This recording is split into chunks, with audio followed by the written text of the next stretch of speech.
right to a channel of light fluid.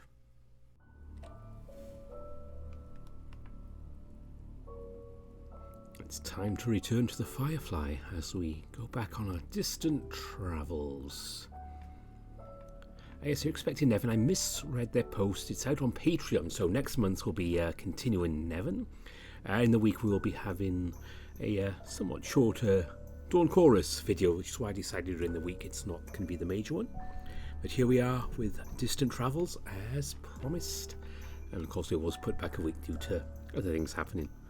But yeah, we did some asteroid mining in the last episode. So let's see where we go after that.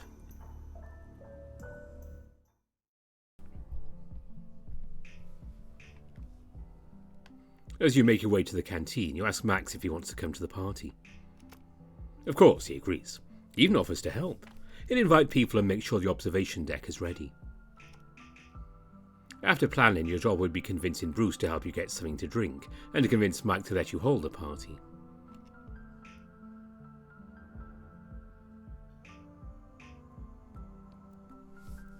As you enter the canteen, it turns out pretty much everyone else is already there. Axel, the man of the evening. Well, I've just finished telling everyone else about you joining the crew of the Firefly in the AAF. Welcome to the Firefly, Recruit Axel. That means I'm your superior now. That feels weird. Treat me well. Yes and no, Max. I'll be asking him to sign a contract in a little bit, where he's his own entity within the crew. He'll have no superior and be superior to no one. Ah. Mike brings you a tablet. A short contract is on the screen. It basically does what he mentioned. You'll be part of the crew and that's it. Nothing else changes. You sign it with a fingerprint. That's that. Did you reach any conclusions regarding the thing earlier? Oh, yes. Since you haven't shown any symptoms during the hours between the incident and now, things should be fine. The Endless White works fast when it acts. Usually symptoms appear within seconds or minutes. That's what it said and offered. That's a no. Not happening. Even if it's a way to make it stop destroying Arctos? It's not a risk you should take. If it's lying, it means you'll die. It's not your right to say no here, Mike. Let's chat for a bit, Axel. Mike doesn't look happy about it, but Charles starts talking with him about something as Bruce and you walk to the side. First thing first, according to all laws and protocols, the choice is completely yours. Nobody else is allowed to say yes or no for you. About what? About you absorbing the Endless White. Rather, taking the chance to absorb it, since there's no way to know if it was lying or not. Have you thought about what you want to do? A bit. What do you think I should do? I think that you should decide on your own. I think anything anyone from Arctos says is influenced too much by their own wants. Either to stop the Endless White at any cost, or because they have feelings or thoughts about you to stop you.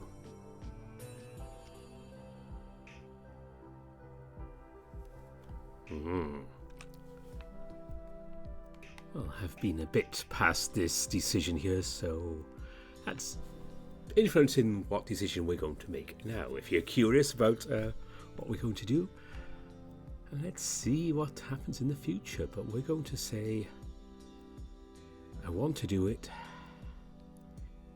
even though I'm not sure we should trust the Endless Whites.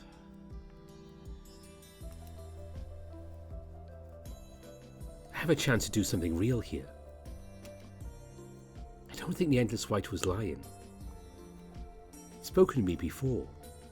On Earth. It did know me. And it had already known me then. If it was going to fight me, I think it would have back then. The day before I went to Broadtown, I met everyone for the first time. I spoke to a friend. A friend spoke a quote I'm reminded of now. It's from the Bible, a religious writing on earth. Not that religious, but the quote is true regardless. Whoever knows the right thing to do and fails to do it, for him it is sin. And you should do it. Whatever feels right to you. That way you won't have any regrets. Bruce pats you on the shoulder and signals to Mike and Charles. He's going to do it. Axel, you shouldn't. It's your life you're risking. It's not your choice to make. Why? It is not. Don't make me remind you about what Watt said before he went and threw himself headfirst into danger. We all trusted his words, and this is part of that. Deal with the consequences and rights of other people. Mike sighs deeply. You're right, Bruce. Please. Make sure you're sure of this first, Axel. I am. I have the chance to help save a world here. A unique chance. It's the right thing to do. I think you know that as much as I do. He doesn't respond. Instead, he walks up and hugs you, putting his head on yours. He holds you for a minute before letting you go. I'm not going to fight you. I'm not allowed. It'll cost me more than just a firefly. Instead, let's celebrate you joining the AAF tonight. Good. Speaking of celebration, I've had this idea. I want to hold a party this weekend, with everyone. Would that be alright? A party? What would it entail? I'll have to make sure there's 2 people on call at all times. Well, it should be doable. I was thinking some snacks, some drink and some music. Just an evening to unwind for everyone. Some time to talk and whatnot, and to relax. Not thinking about work, of where we're going all the time. Am I invited? I thought that was obvious. All right then. Permission granted. Thanks. It'll be fun. And speaking of drinks... You turn to Bruce. I always told you might be able to help sort some drinks. Well, I could. But I don't think I'll let you have my stash for free. How about... A week. A week of labour. With you in the greenhouse? Well, that should be about what it'll take to be worth its price in labour. I'm fine with that. As long as I have time to finish my own things with the servers not wanting to check on them. Well, we can make that work. You continue talking during dinner. Eventually people start to head to their own places. Eventually it's just you, Mike and Charles left in the canteen. How about it? Let us head over to medical and discuss the details. Well, tonight? If it's going to happen, it's tonight. The shard he talked to is about to go inert. It's almost out of energy. And I don't think any of us will let him touch another shard. Are you still sure you want to go ahead with this? It's not too late to say no. I'm sure. Aye.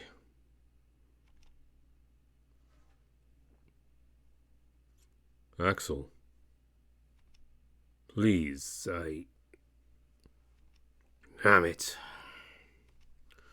Okay, let's head over there. The 3 of you walk in silence till you reach medical, and after you enter, Charles locks the door behind you. At the time, I'd have wanted to research the ways between Axel and the Endless White Moor. The benefit is that the signals I measured before are identical to the signals measured between the storms on Arctos. It means it was the same kind of communication. Researchers much more talented than I have been researching for months. Realistically, there's nothing more I could find from measurements alone. What I can tell you is that storms have never shown aggression between each other. Which in this scenario is a good thing. Charles once again opens up the safe and brings out the dome with a shard of the Endless White in it. Mike looks like he wants to say something, but remains silent during the process. I'll ask one last time, Axel. Are you certain you're willing to try this? If anything goes wrong, you could die. There's no guarantee we can stop it once it starts. I'm certain. First, I'm going to conduct a small sample with your blood. After making sure both you and Mike are at a safe distance, Charles puts on a mask and some gloves. He grabs a vial of what you assume is your blood from earlier and inserts it into the dome using a tube that just attaches to the dome. The blood lies in the dome, but the endless white does not react. It's not moving to absorb as it would otherwise. I don't like this. Not one bit. Axel, you can't. How many of the chances like this have you had? Mike does not respond. Instead, he reaches over and pulls you into his arms. He puts his hand under your chin, pulling your face to his. He kisses you, softly. His beard tickles your face and his hand cradles the back of your head, almost as if he doesn't want to let go. His breath is soft on your face, and it's as if you can feel his heartbeat through it. His lips about to whisper something to you, but stops shy and settles for the contact. Still, the kiss is a quick one. A few seconds later, he releases you. You'll be safe. I know it. Charles waits until he releases the embrace and motions for you to step forward. Here, put your hand out, like on Earth. I'll do the same as on Earth. The difference here being this is not inert. If it feels dangerous, uncomfortable, or it hurts, please drop it right away. I got it. I'm ready. You hold your hand out, palm up. The room falls silent as Charles puts a pair of long tweezers into the dome, using the same tool he used to inject the blood into the dome. He pulls them out and the room impossibly feels even more silent. He looks at you and you nod. It feels like minutes, but probably seconds before he opens the tweezers and lets the ashes fall into your palm. Suddenly, the silence is gone. You hear the background noise of the engines again, and things seem more normal. Looking down your hand, the ash is gone, like it just disappeared.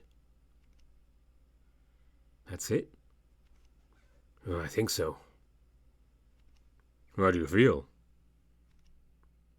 You didn't notice Mike walking up behind you until you feel his hand on your back. Normal. Maybe even better than before. I was anxious. It's as if everyone in the room collectively let out a sigh of relief. I'll have to watch you during the night. But as stated before, the endless white is always activated and affected within seconds.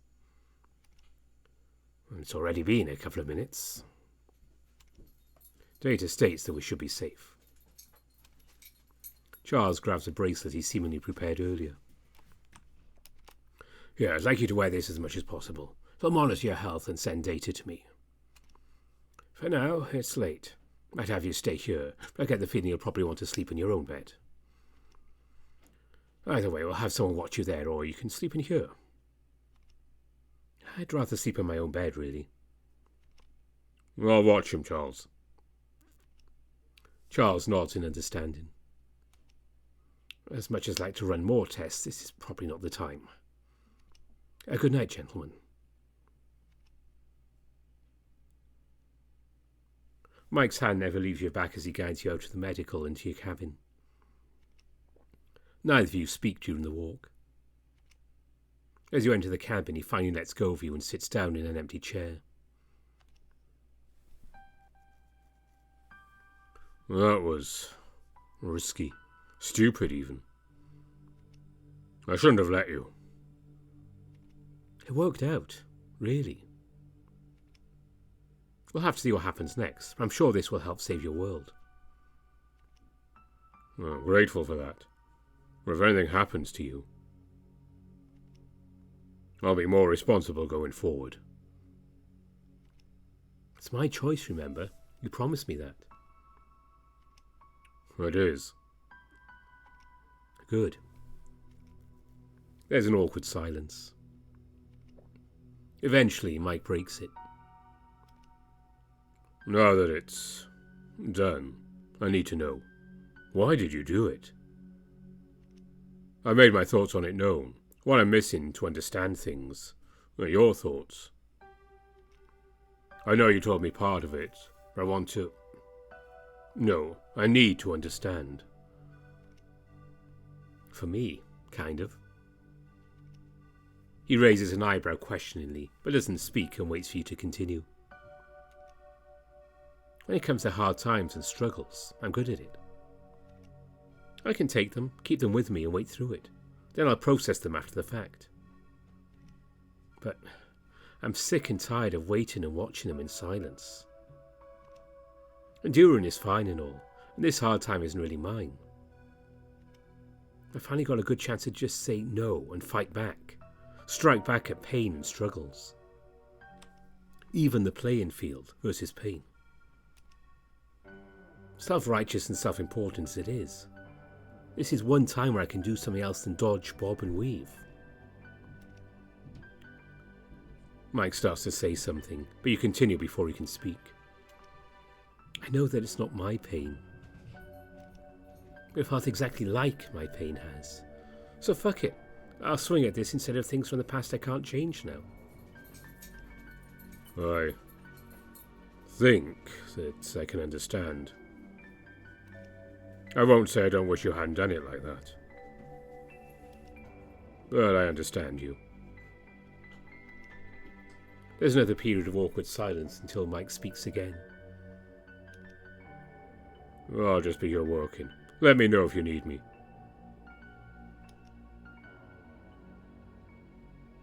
He sits back and pulls out a tablet he'd been carrying, seemingly pulling out some document or book to read. As you're ready for bed, it feels awkward. You brush your teeth and clean up, before undressing and getting into bed in your underwear.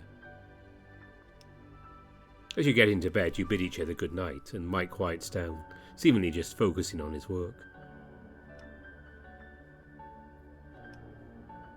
You try to sleep for about half an hour before giving up. This is stupid. I just talk to him and be honest. Mike. Oh, yes? This feels stupid. I'm alright. You're obviously worried. It feels awkward trying to sleep here while being observed. I'll be alright. You hear the doctor. If anything was going to happen, it would have happened within minutes. Either you can leave, or you can come here and sleep as well. He doesn't respond vocally. Instead, he walks up to you, taking off his shirt as he does, and lies down next to you on the covers. He puts his arm around you and holds you. Neither of you speak until your navigator beeps. It's a message from Charles.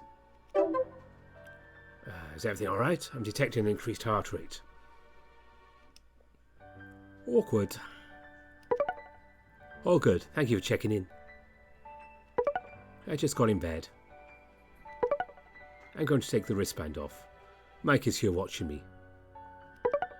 Good night, Doc. Call me if anything happens. Good night, Axel. You answer him on your navigator and take the wristband he gave you off and put it to the side. The two of you lay there in silence for a few minutes. Minutes which feel like hours. Oh, I'm sorry.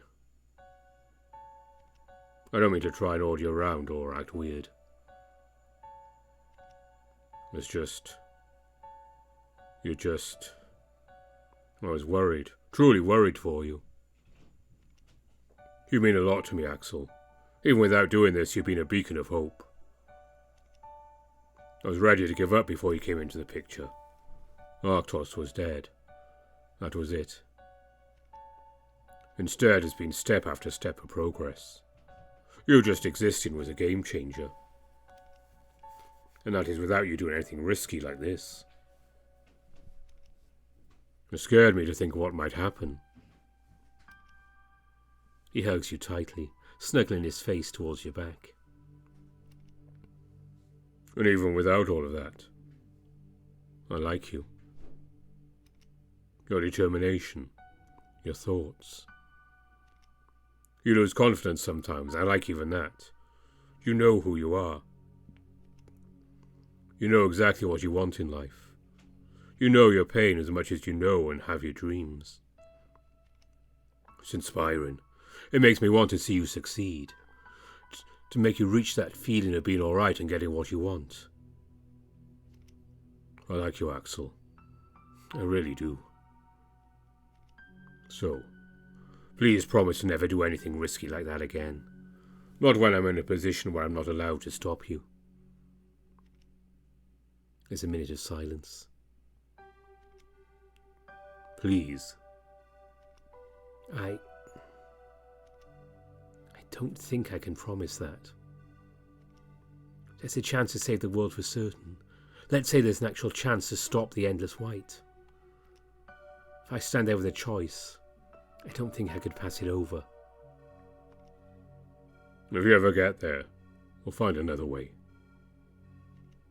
Promise me this then. If you ever have to make a similar choice, give me the chance to find another way first. No matter what it is. I can promise that. Okay, I promise you, if I ever stand before a risky choice like that again, I'll give you the chance to find another way.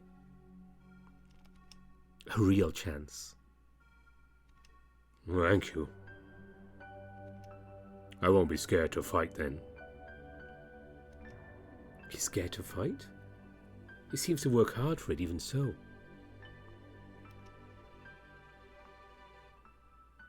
He hugs you tighter before relaxing. After just a few minutes, his breathing calms down and becomes more rhythmical. Looks like he fell asleep before I did. Eventually, you also drift off into sleep. There's no stranger in your dreams this time. Feels a little lonely. Lonely? You are entangled in more ways than one. Your fate has different paths, different possibilities. Not who you're expecting, was it? Not so lonely. We're entangled now, then? Well, our fates are. We will save the creations, and they will help us find the end. Your time is now intertwined with their time. You're now entangled to the one in your dreams, and it cannot be taken back. Just as knowledge cannot be truly lost once you learn it, your fate cannot be undone. Part of their world, and they are part of yours. And we are entangled with you and them. For better or worse. Do you know about that as well, then? I just hope I don't keep having dreams where I'm never alone because of this. The voice does not answer. Instead, a more familiar voice enters your head, and you feel someone hugging you from behind. Our paths are entangled, then. I kind of like that. Me too. Do you mind if I hold you like this until we wake up? It's nice.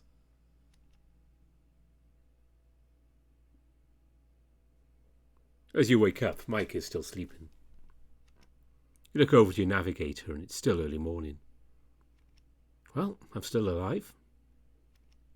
Looks like things definitely worked. I guess I'll lay here for a bit. I don't think I'll be able to fall asleep again. After about half an hour, Mike stirs awake behind you. He hugs you tightly as he notices you're already awake.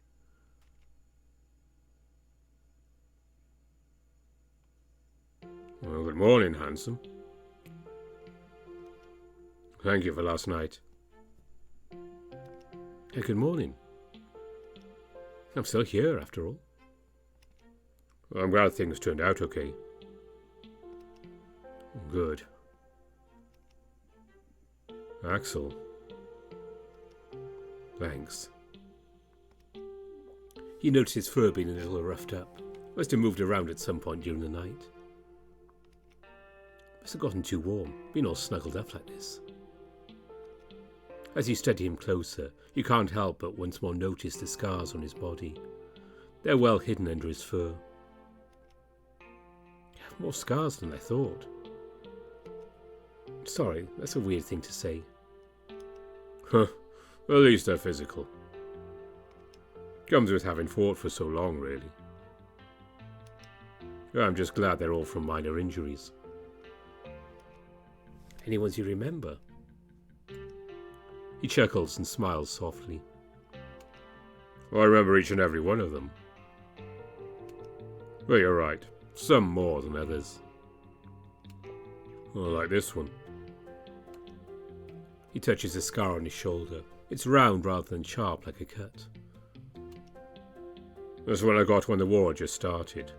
Or, well, when it was about to start. Your previous commander of the Firefly was there. It was one of the last times he spoke to me. Where is he now? Still on Arctos, somewhere near Core. Resting. I'm sorry. That's not what I meant you to feel. The scar reminds me of him, and that inspires me. Sure, it makes me sad when I remember the sad part of it. But it's a good reminder of other good things. What about that one? Mike eyes the scar on his hand that you nodded towards. Huh, I got that one on Earth, actually. You got hurt on Earth? First time using one of your power tools, to see how it worked. Ouch. So how do you feel about that memory? It was a good one as well. First time on a new planet. A pretty good one at that. I have to remember that if I get any scars on Arctos. Speaking of that, and about what happened yesterday. How are you feeling? Notice anything weird? I dreamt about the Endless White talking to me. I can't say for sure if it's just a dream or not yet. What did it talk about? Nothing important. It seemed like it was good things. It said we'll save Arctos. I'm glad it was a good dream. I also had good dreams. I dreamt of home. It was winter, before the war, I think. On Arctos? Frosthearth. It's far north on Arctos, and I think the name describes the place very well. How is it there? Or was? Well, close your eyes. He hugs you again as he speaks, his head on yours and your back to his chest. Think of snow-covered trees, a warm fire in the fireplace. It's cold outside, the windows are frosty. It's cold enough that the snow is packed. It's not the wet kind of winter where going outside is a chore. Instead, it all feels like the world has been packed for hibernation. Everything has a fluffy blanket of white snow. Even the light posts outside shining so brightly. It's dark outside, of course. It's a city built for winter, and despite being decently populated, the houses are far apart. Which means there's no light pollution. If you stick your head out, you can see the stars clearly, the snow reflecting their light. And as you're there, you're sitting by the window with a blanket, a cup of hot chocolate in your hand. You sip on it and just enjoy the feeling of being safe and warm inside. It feels like a hug from Mike then. That's how it was.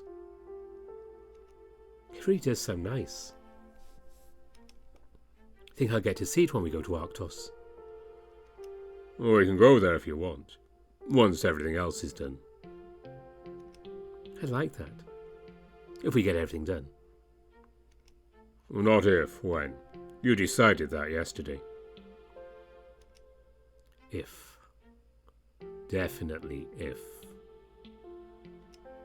Alright, when? What else should I see on Arctos?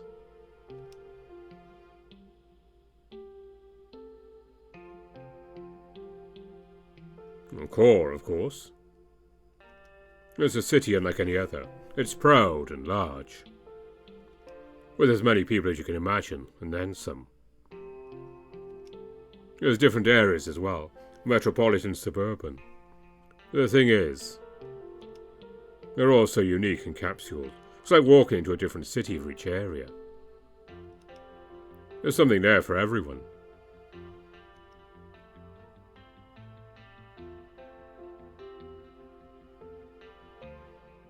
And if there's a chance, you should really visit one of the moon bases. Aside from the amazing technology I'm sure you'll appreciate, you can also see Arctos from above. It's not a view one forgets. The two of you chat more about Arctos, and Mike seems more relaxed than you've ever seen him. Eventually he leaves to get ready for his day. It's the first night in a long time that you've slept in the same bed as someone. It was nice. Unexpected, but nice. With that, he leaves your room, leaving you alone for the first time in over a full day. You take your time, showering up and brushing your teeth. Once you're done, you take some time to just sit with your own thoughts.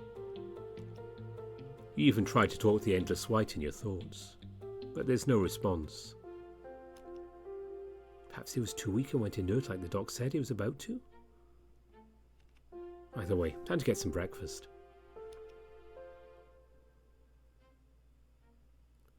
You make your way to the canteen as usual, and things are noticeably more quiet today. Barely anyone is there. There's some of the group juice that Bruce made still available. You help yourself some juice and some kind of omelette substitute. Nobody really bothers you, but people seem overall relieved that you're up and that you're yourself. As you're finishing up, Mike and Geralt enter the room together. They're clearly discussing something.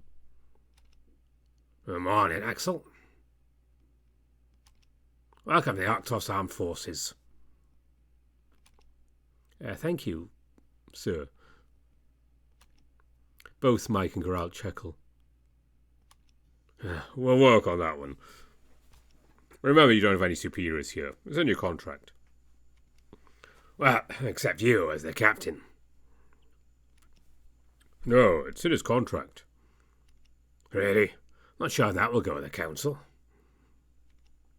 To be completely honest, I could care less about their opinion on this. It would require more effort than I'm willing to give them. Ain't that the truth? Fuck 'em. I'm not sure I'm supposed to feel about that. I think that's a good thing. Oh, it is. Don't overthink it. How do you feel about that firearms practice? Now you'll have a permit and all. It's the same. I don't really feel comfortable with the idea of having a firearm. Well, I think it's important you at least learn how to handle Arctonian weapons. I don't want you to have to use one ever either, but the knowledge is still important in your position. Just in case. That'll be good for you, lad. Oh, don't get me wrong. I'm happy to do it. Please, just don't expect me to use any weapons later because of it. I wouldn't dream of it. Well, that's settled. We should get it all sorted today. With the moved up travel time and all the other jazz. We're going to travel faster somehow. Well, John's working on that. Meanwhile, we should work on preparing you as best we can. I'd like to be your instructor of the firearms session. If you're fine with that. Otherwise, Geralt will be the one instructing you. Yeah, I think we can go with Mike. I like that. Remember the recreation room where we did self-defense training? It's booked for just after lunch. I'll be there. A good man. All set. I'll get back to work. Have a good day, you two. The two of you watch Geralt leave before turning to each other. You chat a little of the day, about what to expect with the training. Apparently, the timeline for going to Arctos has moved forward by quite a lot. With the resources you helped John and Max gather the other day, you should be able to make it within a week. Time passes. After a while, Mike has to leave to go take care of a meeting with Arctos regarding the moved-up time schedule. You return to your room and relax for a while, just thinking things over and listening to some music as you wait. As lunch approaches, you head to the canteen and fill your stomach before heading over to the recreation room. As you approach, you spot Mike in the hallway. Was he waiting for me? Have you been waiting long?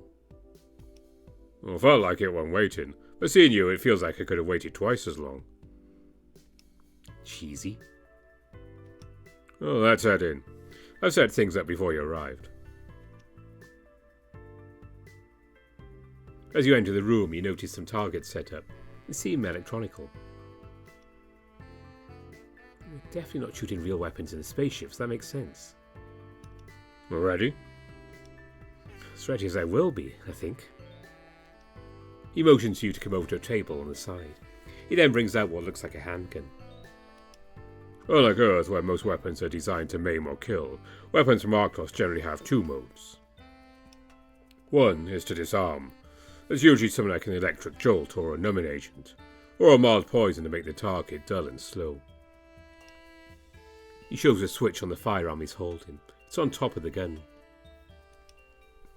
The other one would be more lethal and meant to injure. It's usually a stronger variant of the non-lethal mode. He did mention one of the reasons they're on Earth was for help with weaponry. Well, another thing to note, when it comes to weaponry, is that most of it is very adjacent to what you know of back on Earth. Explosives and the like. The main thing we're getting from Earth is stronger explosives and sonic weapons. Sonic weapons?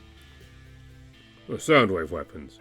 It's fairly experimental still, apparently, but with our research there's signs that they work well against the Endless White. Back to this firearm. This is an MK167 standard pistol. This is what most military personnel on Arctos and the police force would use. Here's the safety. It won't fire at all unless it's held down, so the weapon requires two hands to be fired. To reload, you set the weapon to non-lethal mode and then pull down here on the clip. He demonstrates how to get the clip out, then just slides it back in and it clicks into place. Well, that's it for base functionality. Here, let's go through what each piece and part does. He proceeds to disassemble the pistol and walks you through each part as he reassembles it. It's interesting, at least. Seems more like a machine than anything else. There's even a chip that functions to shut it down remotely. I wonder if people tamper and modify these on their own, like people do with cars or computers back home. That's a dark thought, really. Well, that's about it. It's not too complicated in practice. The theory is more difficult. You still remember what the most important part about self-defense was?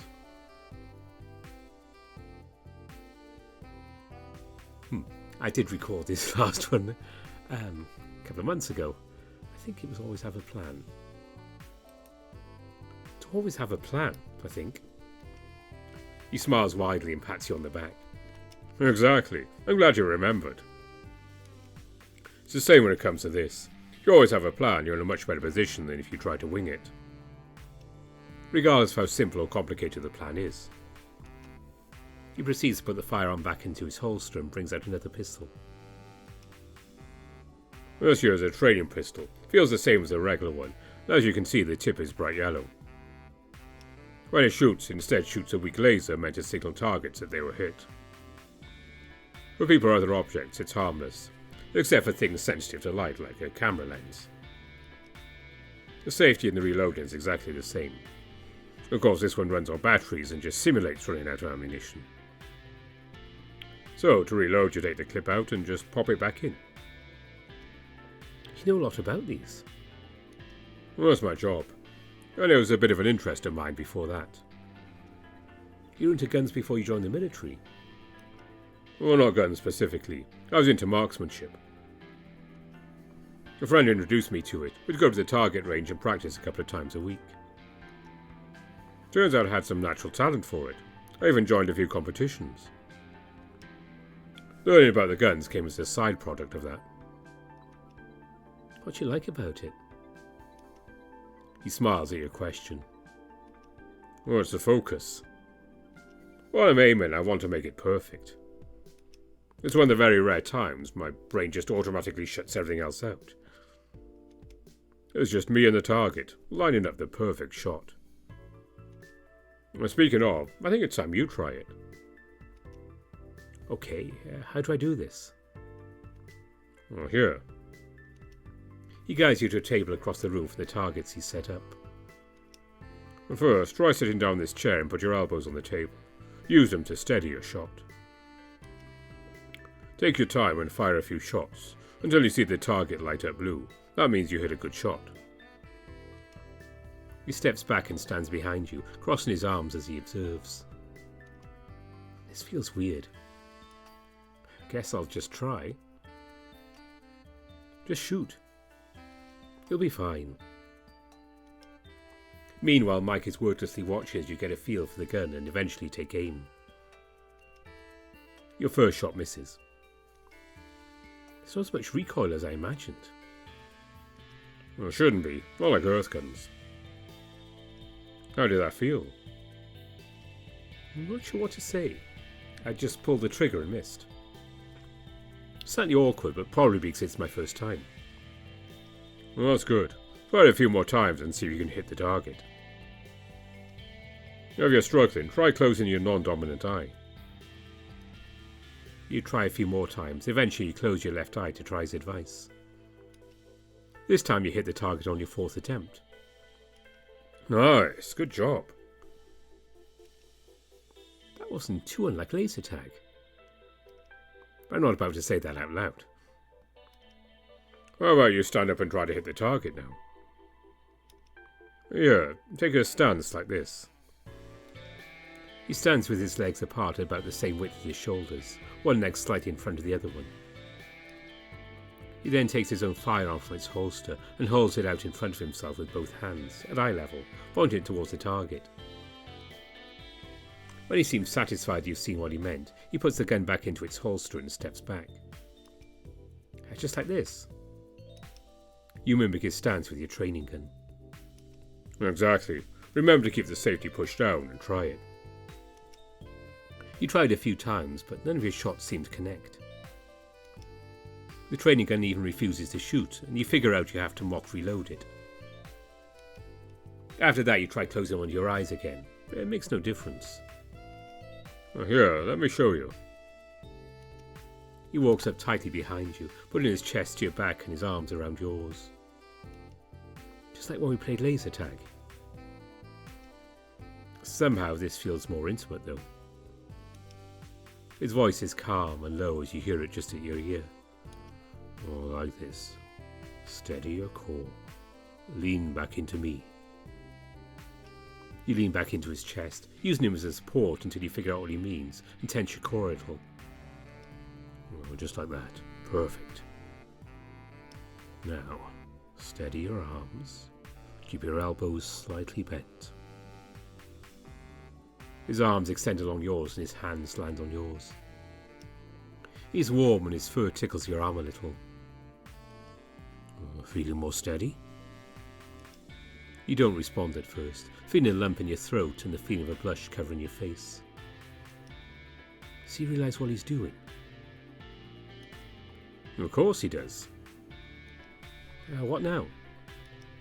Focus your eye on the target, and the target alone. Look at it, not what's around you. Ignore everything else. Lock it out. Easy for you to say. Especially when he's got his arms all but wrapped around me. As he speaks, his breath tickles your ear. You can feel his chest against your back, the rhythm of his breaths. Ready? Mike. His grip around you tightens slightly, steadying you further. Ready? He asks again, As you're about to answer, he speaks again. Shoot. You're not quite ready. You pull the trigger anyway. You shoot and it hits. It hit? It hit. Good work. He doesn't move away, but his grip around you loosens and his hands move from the training gun. Instead, he holds you by your waist. He's no longer supporting you, but rather just being present as if how to guide you into the stance. Now, try again. You can't help but miss his touch a little, even if he's still there. All right. You try again, and this time you hit the target on your third try. You're a natural. I'll step back now. You can try on your own. Thinking back to the laser tag, you can't help but tease him a little. Well, if I didn't act on any plans involved turning around and shooting you this time. Huh. It'll win you the laser tag, but here it won't earn you any extra points. I don't intend to hit you in the stomach this time. Whatever you do, just be a little gentler. Playing rough might not always be a bad thing. He lets go of you and steps back. Dig a few shots, manage to hit the target about a third of the time. Eventually you put the gun down on the table in front of you and turn around. I'm glad you tried it. It's valuable knowledge and experience, regardless of what you do with it. Me too. It's interesting. Mike takes a training gun and locks it away in a safe inside one of the walls. Seems like there's plenty of precautions, even if it's just a training gun. Mike proceeds to start putting away the targets and tables as well.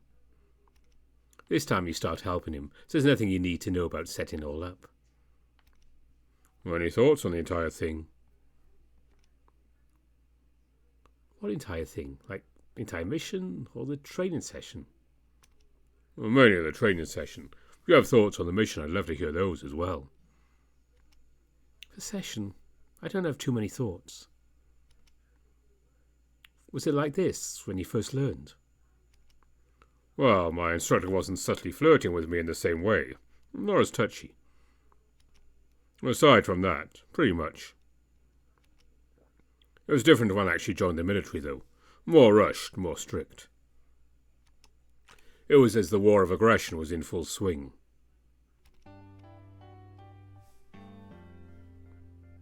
You joined in the middle of the war? Well, yes, because of the war.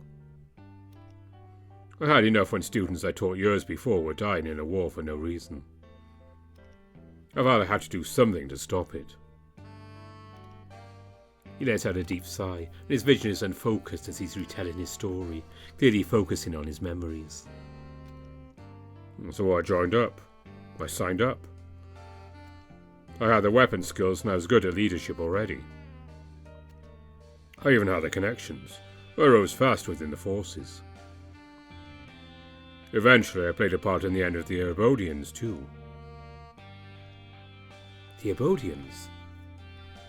Well, grubs, if you ask some of the rougher folks. That's what we named the inhabitants of the world we ended up destroying, Erebod 14.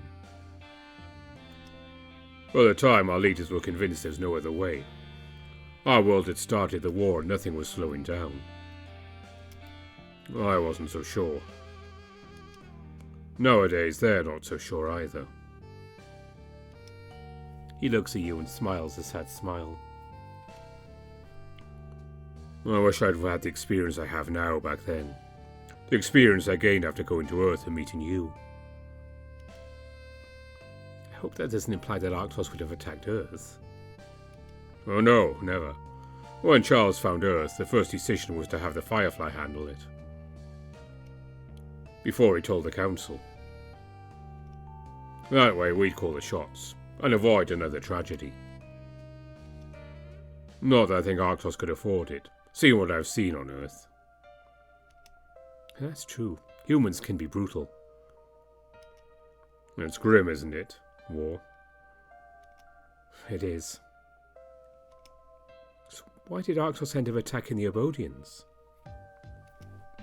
I've heard a little about the war, but never really what caused it, or the outcome.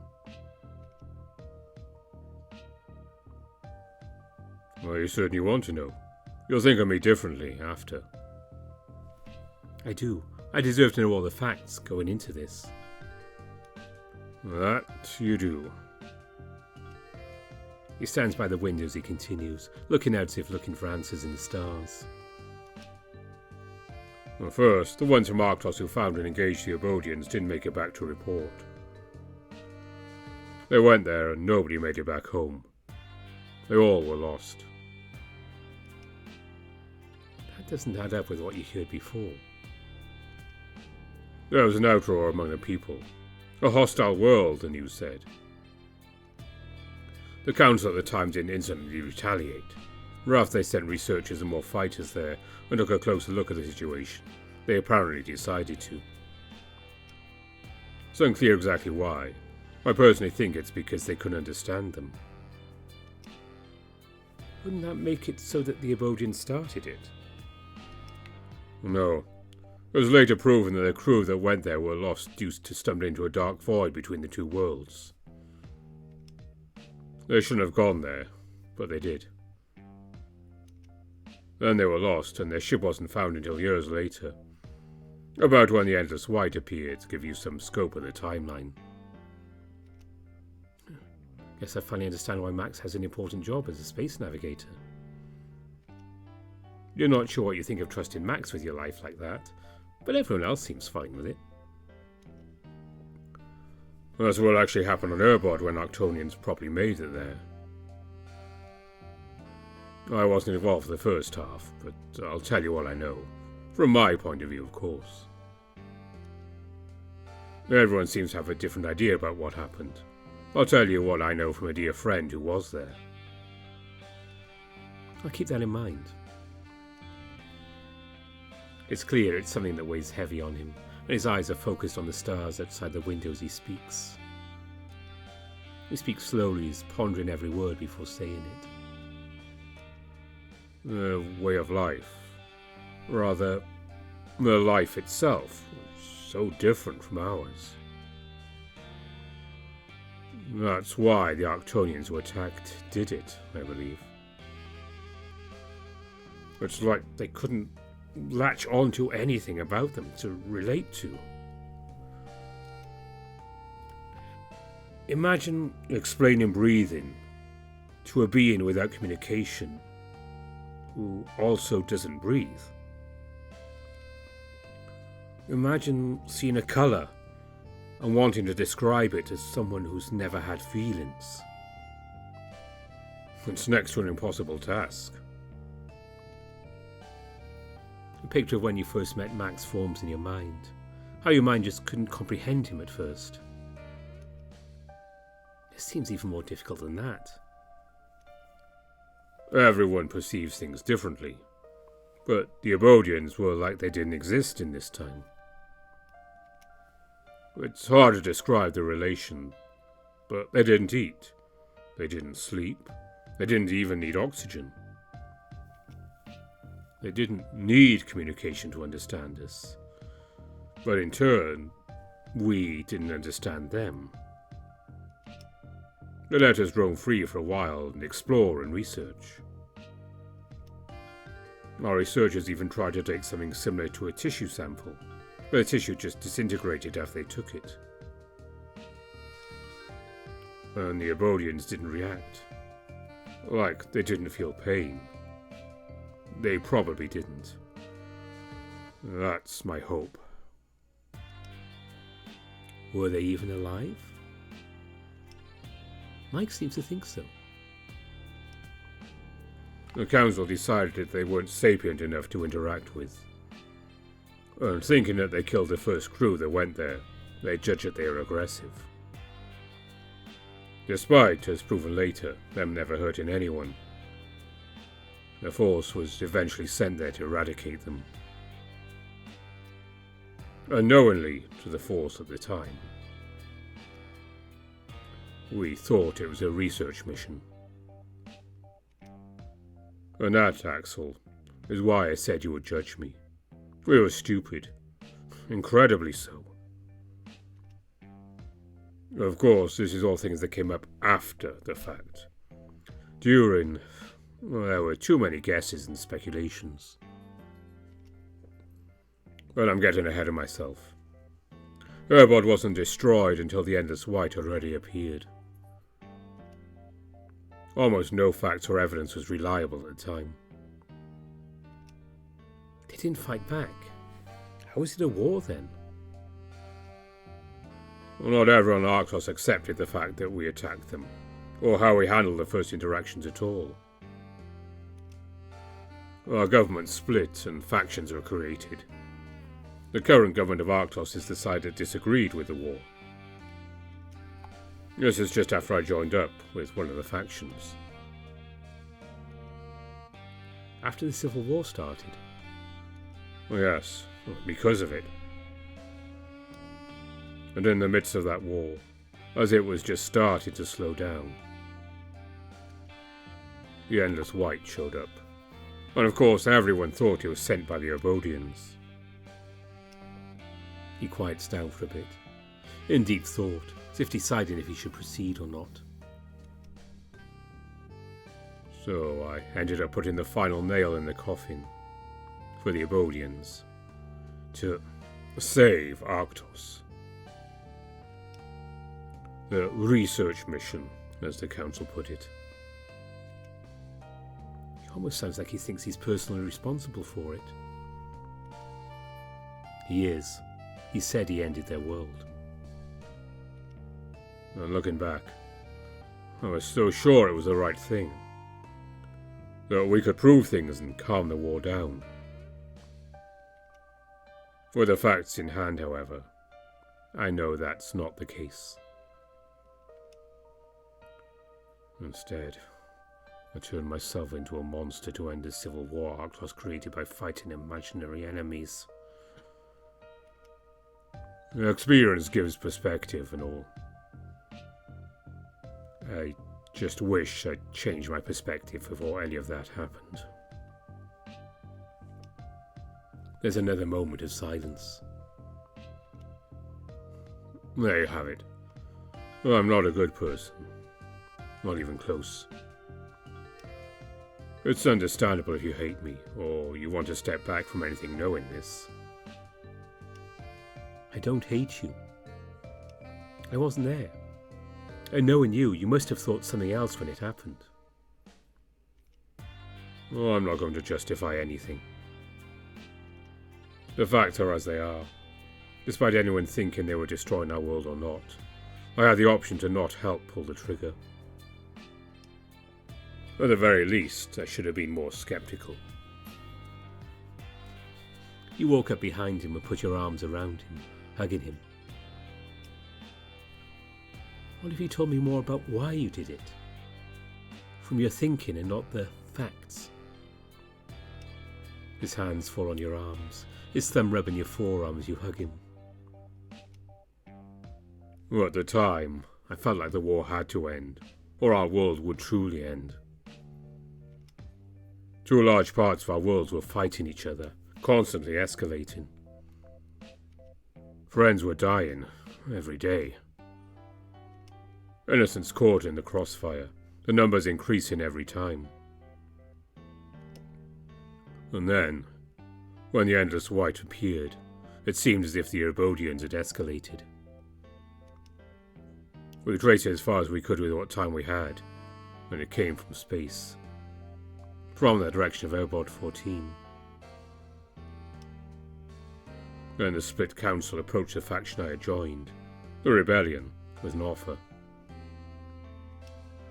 Take out the Endless White, and they would leave power, let us replace the council with one made up by both sides after an election. The fighting amongst ourselves would stop. So we made up a plan. We split up. A small squad, 4 people, went to Erbod 14. I thought the council had already attacked by then. There are almost no Erbodians left. There's no sense of fear. There's no sense of pain. Almost none of them had escaped when the previous council attacked. Almost none. It was like walking into a ghost planet. The ones still there didn't care about us. I don't even know if they mourned their dead. But still, some were alive, enough to repopulate the planet. We then proceeded to essentially overload the planet's core. Volcanic eruptions and earthquakes all over their planet happened, all at once. Enough to make sure nothing could survive.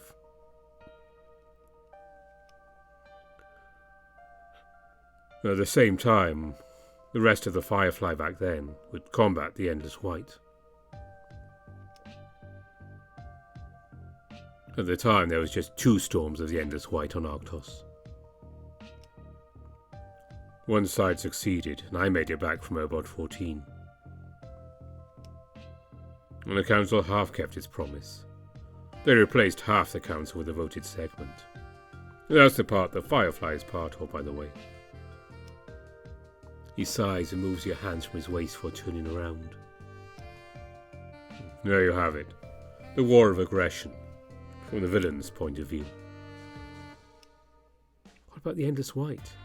Will it make sense if the Obodians somehow sent it? Considering it seems to have quite a lot in common with them, when it comes to not being easy to relate to.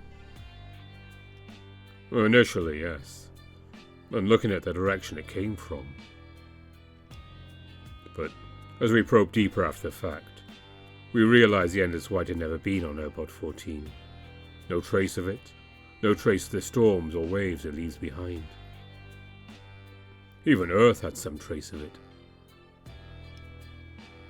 Instead, the trace of the waves it emits we found stopped by the dark void that swallowed the first crew we sent to Erbod 14. Likely it's something they encountered there, meaning it's something Arctos brought upon itself. And then we eradicated a world we already had attacked because of it. I don't think you could have done much different. It's easy to think of things after the fact, but if I thought someone attacked and tried to destroy my world, I had the chance to stop them. I would probably do it as well. Well, I don't think you would, honestly. You're much too kind for that. He hugs you for a few seconds before letting go. Enough about that. If you have more questions, I'll answer them another time. Perhaps I asked too much. But then again, I deserve to know, and he did tell me everything. At least, that is what you think. Well, I'm starving. It's about dinner time already. I'm hungry. I've only been listening. Thank you for sharing your story with me, Mike.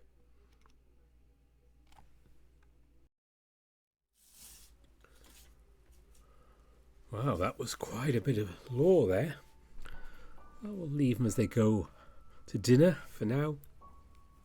And we'll pick up from there in the next Distant Travels video, which hopefully around March. It's early March, I think we'll try and get another one in. But yeah, I hope you're enjoying this one. It's definitely a good story. Coming up next will be Dawn Chorus during the week, and then we return once again to Echo on the weekends. We continue with Flynn's Route. Following that one, yeah, the plan is to finish off Flynn's Route, then we'll do Jenna's, and that's pretty much the whole Echo done. Yeah, I don't normally do a full VN unless it's a single route, but yeah, we're doing that for that one. But that's, yeah, the plans for the next week or so. And as always, before I go, I want to say thanks to all my donors on Ko-fi and Patreon. And a special mention to my top patrons: Omar, Spiderling, Smuto, Tiger Cub, Arahamatarasu, Alan Mayer, Greylock, Hyper-Defined, Lark Huskerton, Gracious Yevon, Andy Peng, Aaron Fox, Bastian, Bieker, Brian Hall, Cobus Visser, Dissonance, Exact, Grizz, Harvest Mouse Productions, Evan King, Kartek, and Matt Kenya. Special thanks to them. And okay, thanks to you for watching. Until next time, bye for now.